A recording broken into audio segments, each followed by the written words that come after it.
महासुख स्वरूप कहते हैं स्वर्ग लोक, यहां से बहुत ऊपर की है और है, उसमें केवल सिद्ध पुरुष ही जा सकता है या कोई देवता, उसे ऊर्ध्वक कहते हैं।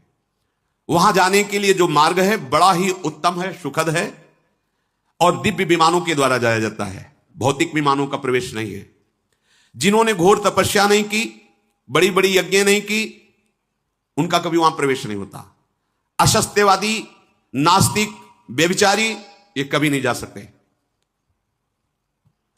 जो धर्मात्मा है, सदैव मन को वश में रखा है, शम दम, किसी से ईर्ष्या नहीं की, जो दान देता रहता है, जो युद्ध कला में प्रवीण है, इंद्रियों को संयम में रखता है और सत्पुरुषों की सेवा करता है, ऐसे पुण्यवानों को इन लोकों में ले जाया जाता है।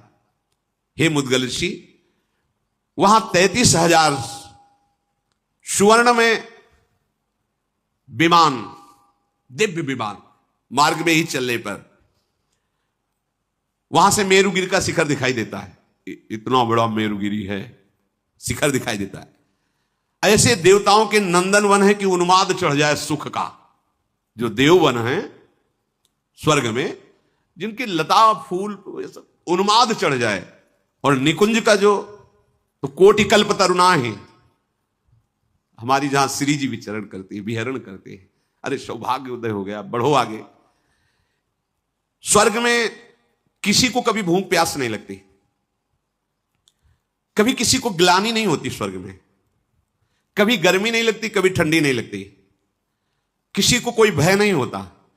मन में सोचा वही भोग मिल जाएगा, सब उपस्थित। वहां मलमूत्र नहीं बनते स्वर्ग में।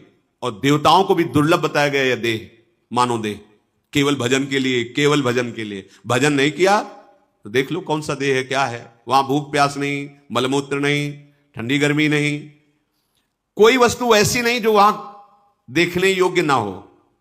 कूड़ा करकट गंदगी कुछ नहीं, जिधर देखो उधर मन को लुभावने वाला। वहां शोक नहीं है, बुढ़ापा नहीं है, झुर्रियां नहीं पड़ती, थकावट नहीं होता, कोई वहां रोते नजर नहीं आता, सुख ही सुख बरस रहा है। स्वर्ग लोक में ऐसा सुख है जो सत्कर्म करते हैं उन्हीं को केवल प्राप्त हो सकता है, पुण्यवानों को वो लोक प्राप्त होता है। स्वर्गवासियों के शरीर तेज की प्रधानता से, जैसे अपने पंचभूतों से बना है तो उनका पंचभूतों से, उसमें तेज की प्रधानता होती, तभी वो अंतर्ध्यान हो जाना, प्रकट हो जाना।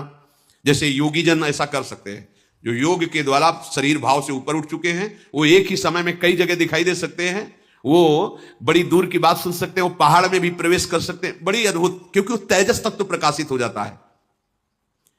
वो माता पिता के रजवीर से पैदा नहीं होते, वहां का जो शरीर है वो रजवीर से बना हुआ नहीं है।